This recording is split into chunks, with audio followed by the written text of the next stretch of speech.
Hello, everyone, and thank you for joining us today for another ACE presentation. My name is Rouzbeh Afrasiabi, and I'll be moderating this session. We also have Susan Xu Chang, our lead RL expert and data scientist who has accepted to facilitate this session. Today, we have Krishna Gottipati, who is a machine learning researcher at 1999 and beyond. He will be talking to us about their most recent research work titled Learning to Navigate the Synthetically Accessible Chemical Space Using Reinforcement Learning. With that brief introduction, and without further ado, I hand things over to Sai. Sai, please take it away.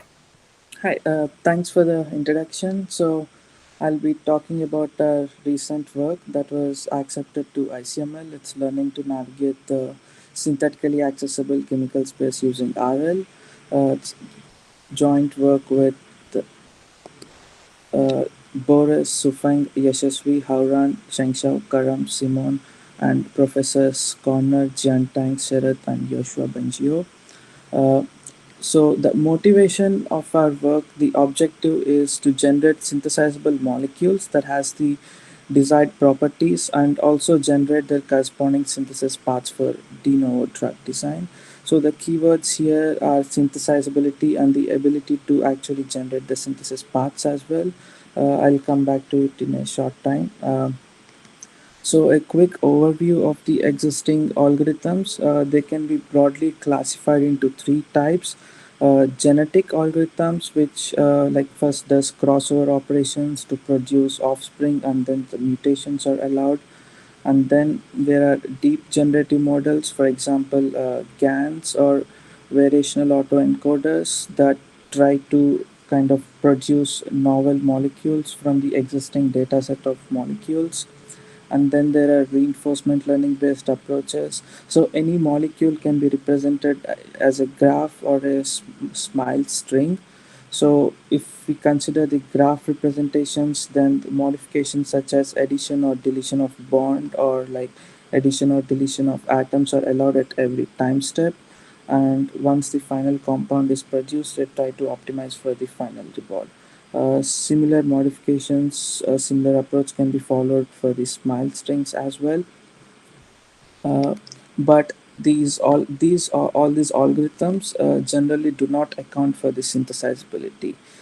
Some of these approaches try to incorporate something called synthetic accessibility score, which basically tells us like how synthesizable a particular molecule is, but it's not necessarily accurate, and it's prone to exploitation by the generator.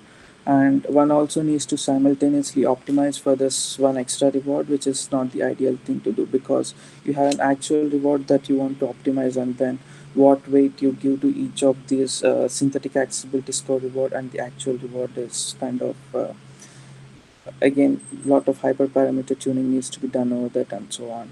And once the molecules are produced using this synthetic accessibility score, the question still remains on how to actually synthesize these molecules in a laboratory.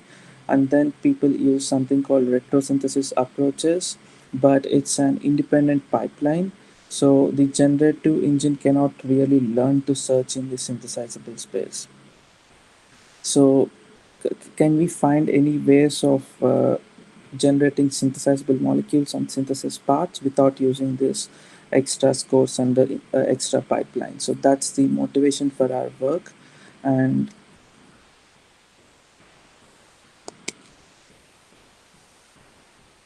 yeah. So and we achieve that by considering only valid chemical reactions at every time step. So in this figure, this is an example of a chemical reaction with a reaction template. So we have a two molecules reacting to give us a product, and the reaction template basically tells us what are the reactive parts in each of the reactants are. For example, in this case, the Pictet Spengler template tells us that in the first reactant, the blue colored part is the reactive part, and in the second one, this is the reactive part, and the product would have this particular substructure when these two reactants react. And R could be any compound, it could be any carbon chain or anything. So That's where we again need our algorithm to choose this particular second reactant.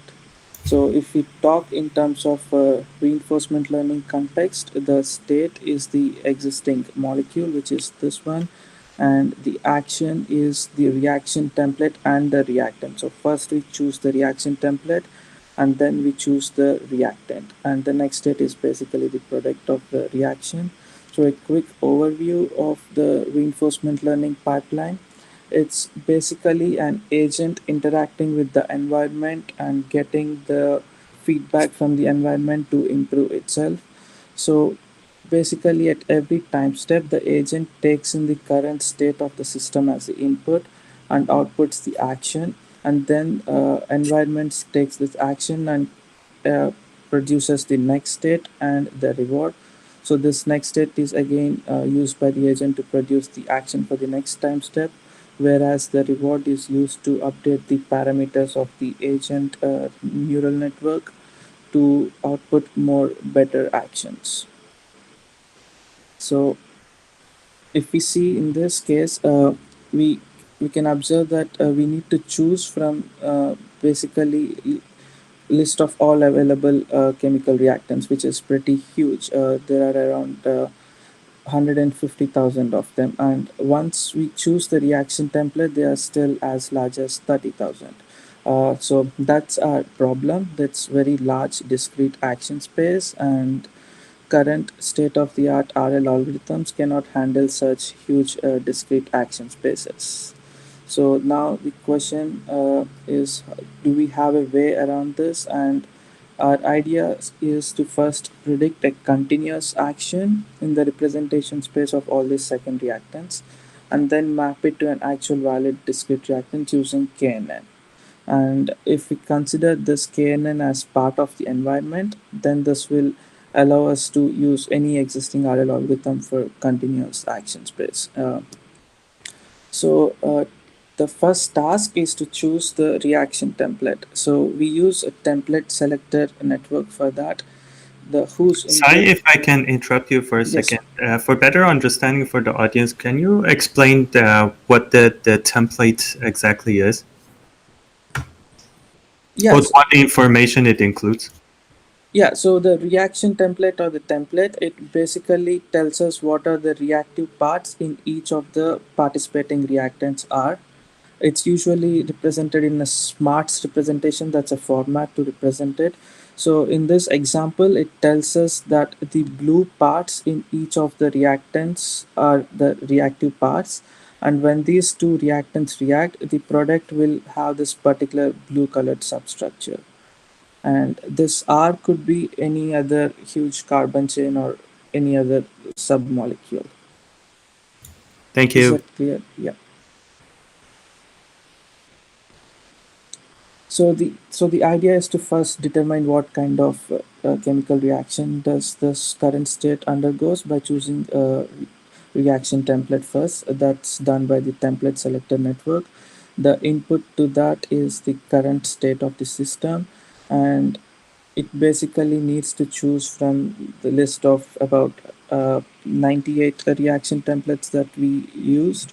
And once the template is chosen, now the task is to choose the second reactant.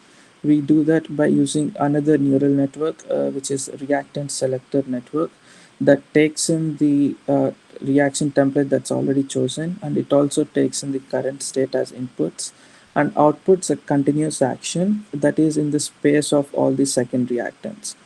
And so if you again see it from the agent environment perspective, this whole system corresponds to the agent here. And once we choose that continuous action, we then use the KNN algorithm to compute the actual valid discrete reactant. In this case, it's the this particular reactant over here. So it, this is the full demonstration of the pipeline. So initially start with a molecule, compute the reactant selector, and then a continuous action. And then our computational chemistry engine will compute the product and its corresponding reward. The product will become the state for the next time step. and again it will undergo the same process of first computing template and then reactant, and then it finally gives us the reward. Sorry if I can Yep. interrupt you again. What's the maximum number of steps that you had in training the model? Yeah, Do you know? we use maximum of 5 time steps. Okay. Well, Yeah, thank you. yeah, we use max. Uh, yeah, so I can play this illustration again.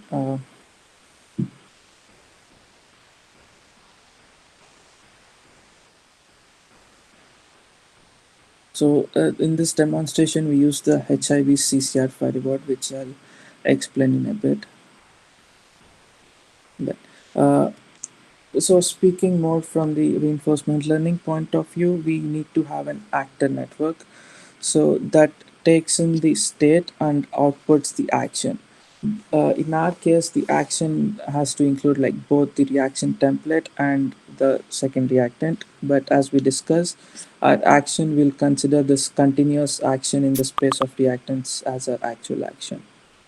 So we first pass the current state, which we call the reactant 1. The superscript indicates whether it's reactant 1 or reactant 2, and subscript indicates the current time step, but we omit the subscript in most cases. So we first pass it through this F network, which is basically the template selector network that we have seen previously. And then that outputs a template with it's basically a tensor containing the probabilities of each of the templates. But for a given reactant, on an average, only 8 reaction templates are eligible. And in the initial stages of the training, the output of the network is pretty much random. So it mostly outputs an invalid template. So to avoid that issue, we use a template mask, which is basically a one hot vector with values 1 if the template is eligible for the given reactant and 0 otherwise. And so we do the element wise dot product of the template mask with the template output and pass, so that the output of this contains only the probabilities for the eligible templates. And then we pass this through the Gumbel softmax to obtain the template in the one hot vector form. And once we have the template, as discussed before, we will pass this template and the initial state, which is reactant 1, through the reactant selector network, which is which we call as pi network. And we finally obtain the continuous action. So once we obtain the action, now the task is for the environment to take this action and give us the next state and the reward. So the environment takes in the both the state, which is a reactant 1, and the actions, which is the reaction template and this continuous action A. We first pass this continuous action through the k nearest neighbors module. Uh, I also want to note here that not all the reactants are eligible for a given reaction template. So on an average, so while we have a total of about 150,000 second reactants, only on an average only 30,000 are eligible for a given template. So we first compute those eligible reactants for the given template, and we pass those reactants to the KNN module. And then we compute the k valid discrete reactants closest to this continuous action. And then now the task is to choose the actual action, the best action. So we pass all these valid discrete reactants through the reaction predictor. We also pass in the reactant 1 and the reaction template. So the reaction predictor gives us the product for the next time step. So since we pass in the k discrete reactants, we obtain k products, and then we pass all these k products through the scoring function module, which gives us the k corresponding rewards. And then we choose the next state corresponding to the maximum reward out of all these k rewards. So that's basically our environment that takes in the state and action and outputs the next state and reward. Sai, just to help, I Yes. guess, oh, that graph helps actually, the next slide. Yeah. So I guess just to clarify the understanding is, so maybe at first when the agent is beginning to learn and when you apply the T-mask, I forgot if you mentioned that it completely omits the results that the agent gives for uneligible templates, or if it just substitutes that with like a null or like a zero or something. Yeah, it basically zeroes them off. So the output of this neural network F is basically a tensor output, right, which contains all the tensor probabilities of each template happening. And when we multiply with the template mask, all the ineligible templates values will become zero. Gotcha. So that kind of in turn will, be punished when it goes through the environment and the scoring functions because, it doesn't change in that sense, right? If it's a zero, does that mean it doesn't change? Yeah, so this current this in this particular picture doesn't explain that, but we add an extra loss to make sure that it learns to not to output those incorrect templates again. Gotcha. Thank you. Yeah. Yeah, so this is our whole reinforcement learning pipeline. We have an agent which comprises of the actor and the critic networks. The critic network Q is basically used to evaluate the Q value of the current state action pair, which which is basically the return from the current state and the chosen action, and it is used to update the parameters of the actor network. And then we have this environment as discussed before. So yeah. If you could go back to the previous slides, could you explain how R1 is selected? So for the first time step, we randomly select the R1. We randomly sample from the list of all available reactants, and but from the next time step onwards, we R1 is basically the product from the previous time step. Okay, thank you. Thanks. That so this is how we update the actor and critic networks. We utilize the TD3 algorithm, which is a twin delayed deep deterministic policy gradient. So we sample a random mini batch from the buffer. uh, we compute the actions for the next time step by taking in the next state input. So as discussed, this subscript indicates the time step. So it's indicate the next time step I plus 1, and 1 is the reactant one, which is basically the state. So the we use the actor target network because we don't want to update the parameters of the actor network while updating the parameters of the critic network. So we basically make a copy of the existing actor network, which is called the actor target. And then we compute the TD target, which is basically R plus gamma times Q S comma A. Uh, but following TD3, we only take the minimum value of the two critics, and again we use the critic target here because we don't want to update the parameters of don't want this to be considered in the loss term for updating the parameters. So we only update the parameters of the Q networks by taking in the mean square loss between the TD this TD target and the, the current Q value from the critic. And then we update the parameters of our actor networks, which are F and pi networks, by basically we want to maximize the value of the critic because critic evaluates the how good our current action is. So it's basically we want to maximize qs comma a, which is the same as a negative of minimizing qs comma a. And yeah, where a is the output from the actor network in this case, so the gradient flows through the both the f and pi networks and updates its parameters.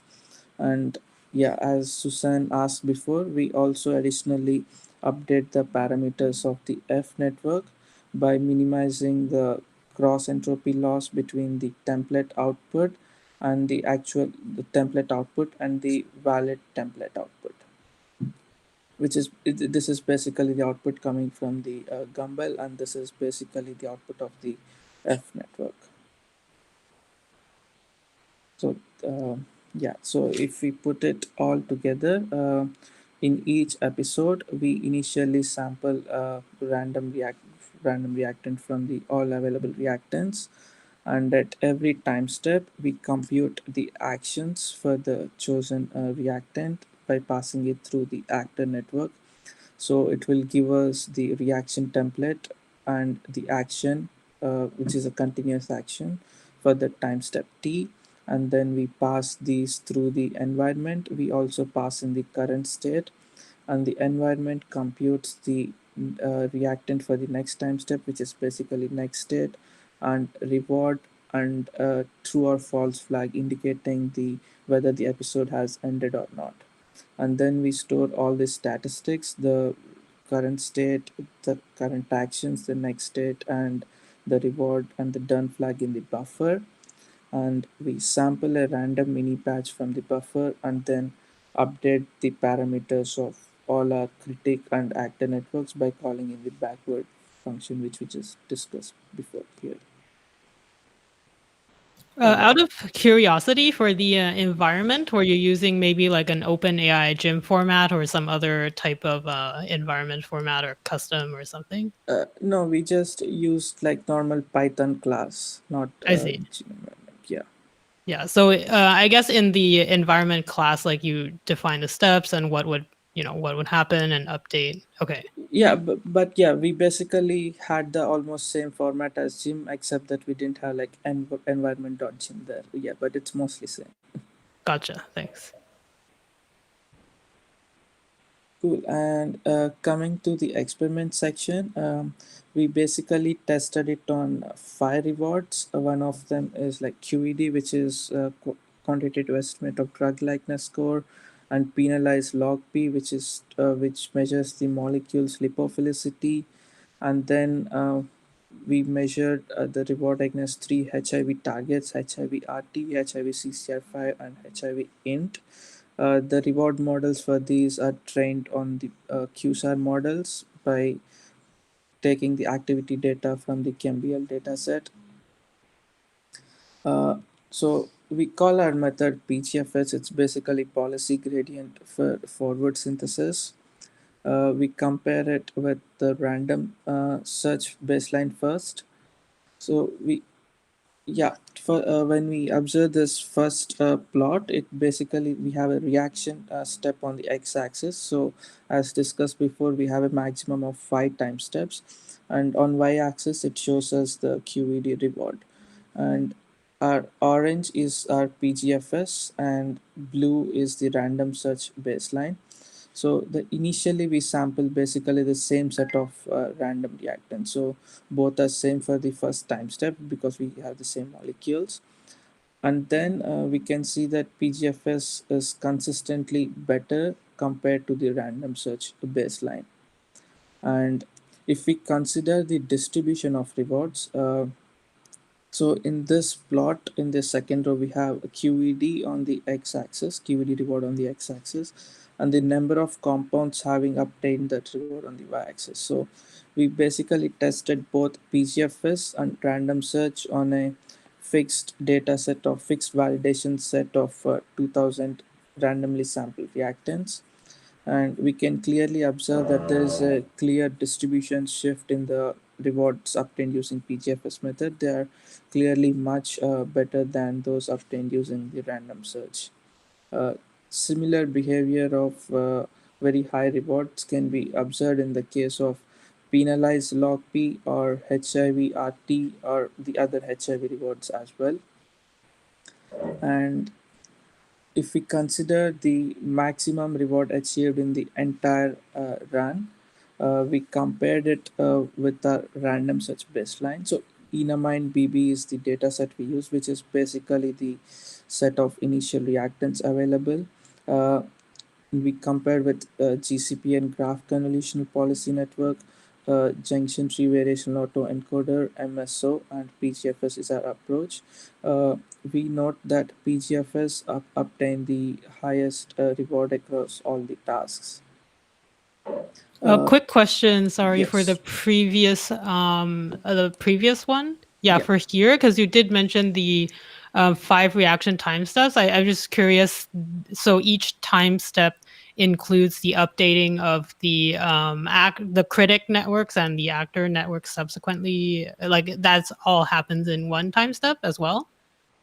Yeah, so that is during the training procedure, and these results are during the testing phase. So after the training is done, so we have now fixed train models.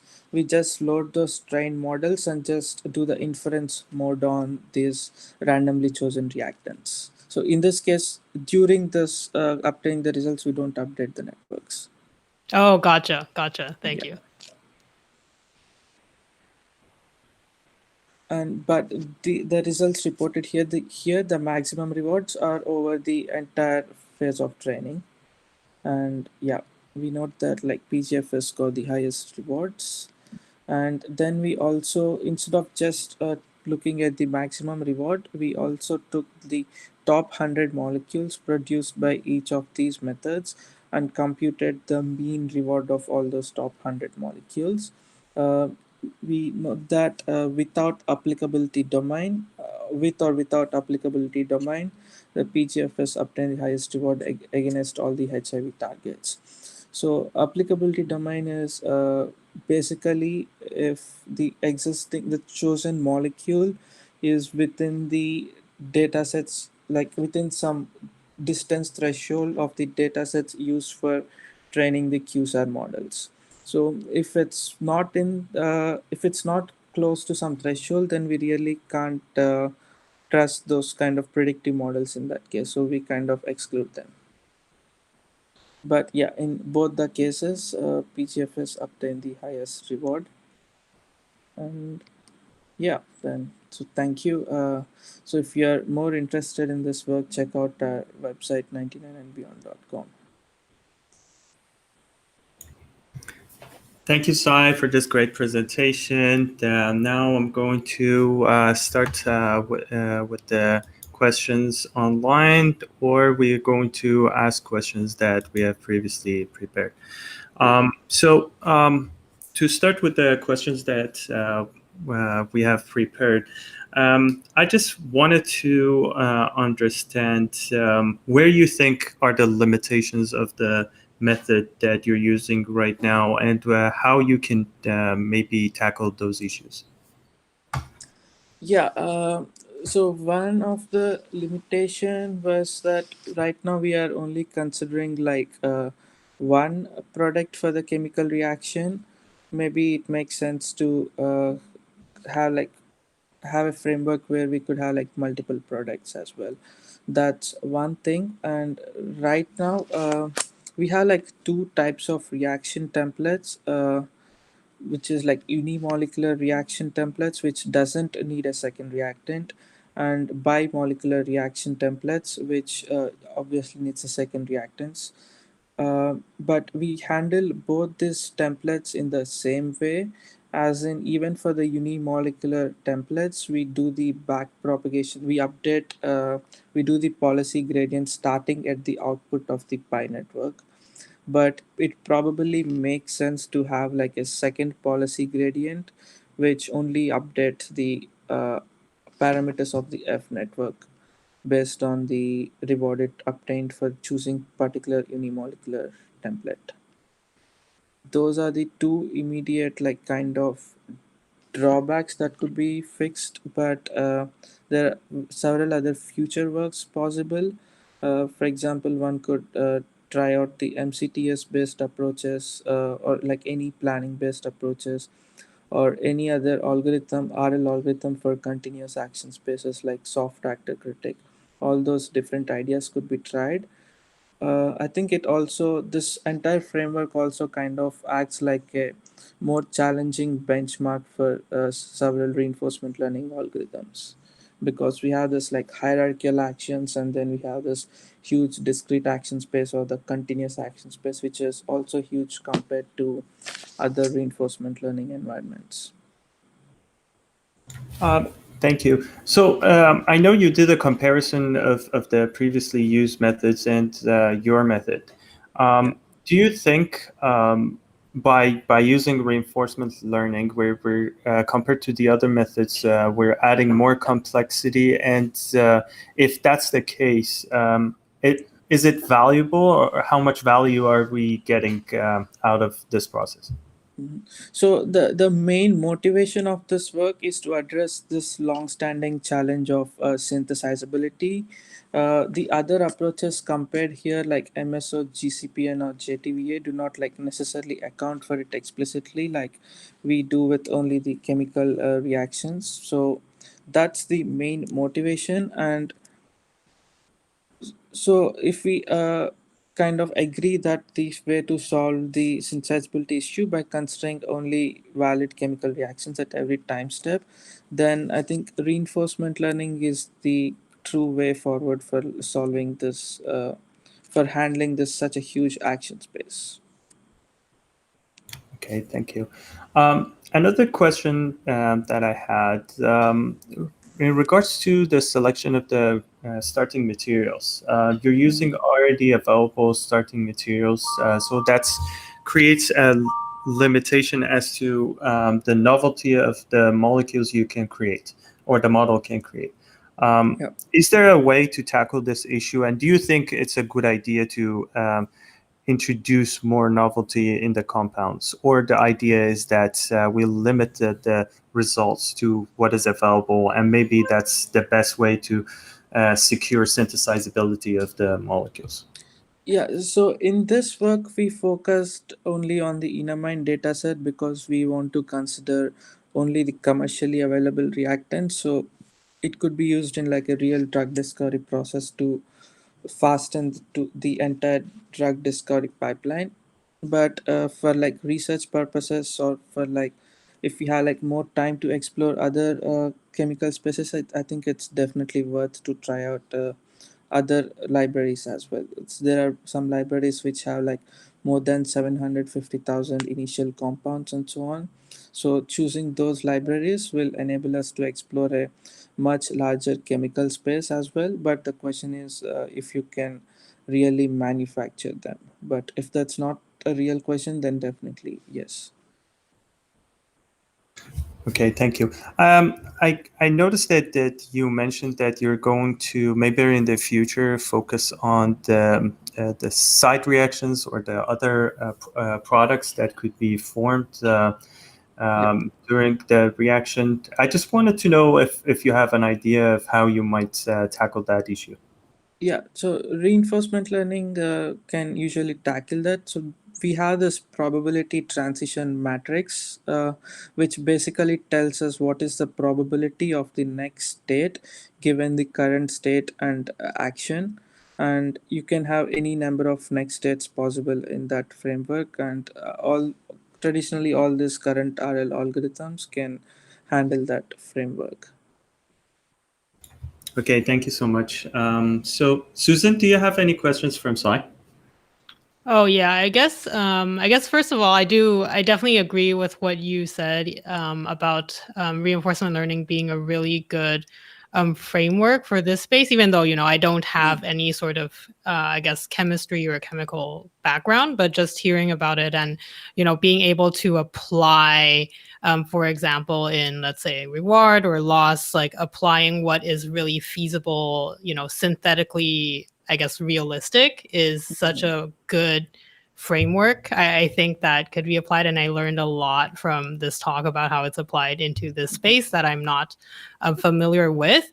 I'm wondering, because right now you use KNN to kind of map from the continuous to the discrete, like the realistic part. Like, is there any other method that you could consider playing around with to do that sort of continuous to discrete, or continuous, like not realistic to realistic mapping? Good question. I'm not sure actually. So when we thought about this idea of considering the closest valid neighbors, KNN is the first thing that like struck our head, and we used it. But yeah, I think it's a useful thing to explore in future.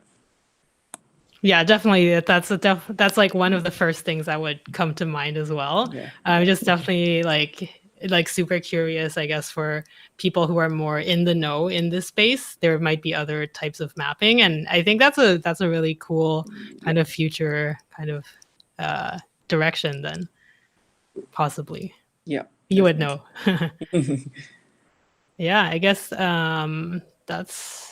that's for my main question. And let's see if there's any more, Rouzbeh. Yeah, I think we can just let me see if there are more questions that I have prepared.